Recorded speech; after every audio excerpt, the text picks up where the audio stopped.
Yo le Chocolat Team, c'est Sarah et bienvenue dans ce premier épisode d'un nouveau format que je propose, les Creepy Stories. En gros, j'ai inventé plusieurs histoires d'horreur et il y en a vraiment plusieurs. Et je vous les raconte.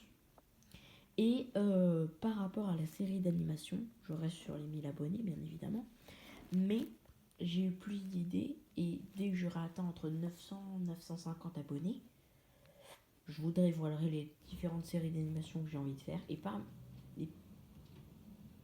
Et parmi celles-ci, il y a notamment l'histoire d'horreur la plus aimée parmi vous. Enfin bref, donc voilà. Donc c'est parti pour cette première histoire d'horreur.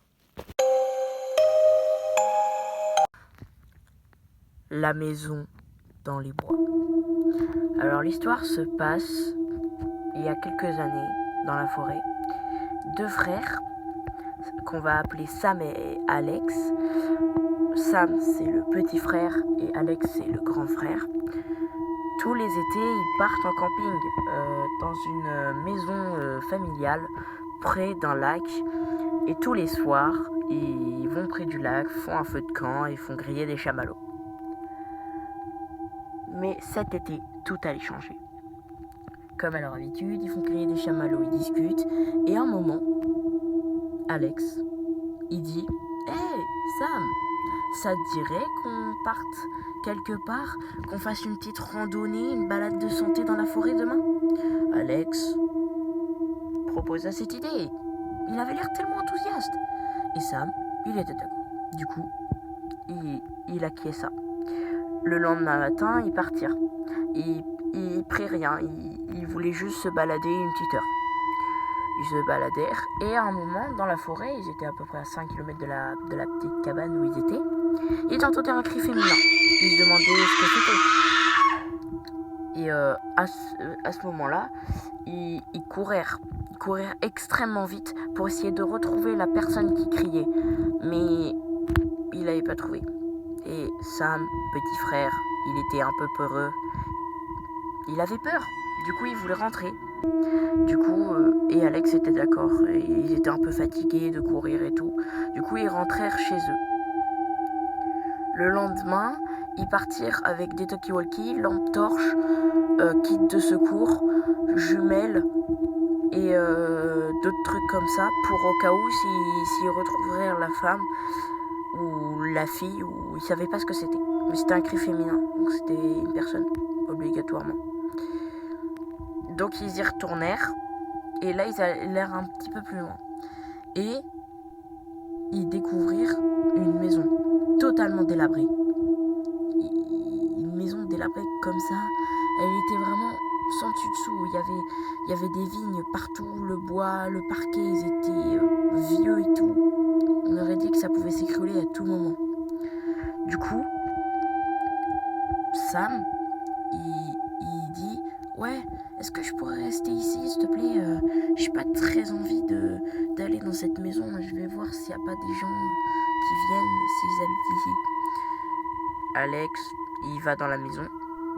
Il n'y a rien, il n'y a personne. Sauf à l'étage. À l'étage, il monte. Il n'y a toujours personne. Il y a 3 chambres à l'étage.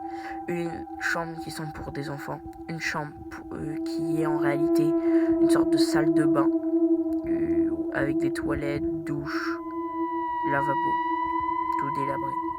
Et une dernière chambre qui semble une chambre pour adultes. Sauf que cette chambre est totalement neuve. Les murs sont d'un blanc brillant. Les murs sont en bon état. Le parquet tout autant. Il est fait en bois écologique. Et le lit semble fait avec... semble tout neuf. Et tout est neuf. Tout est rénové et tout. Comme si cette chambre n'appartenait pas à cette maison. Il se faisait tard.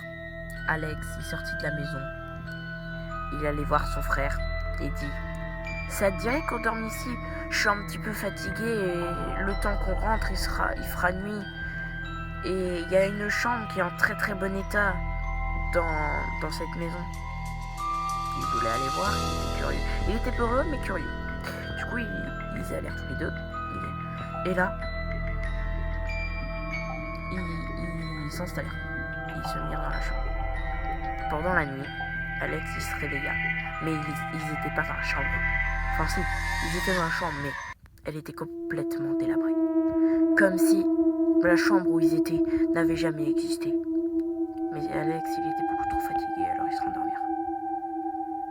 Le lendemain matin, la chambre était de nouveau totalement magnifique, belle, toute neuve et tout. Il n'y avait rien qui avait changé.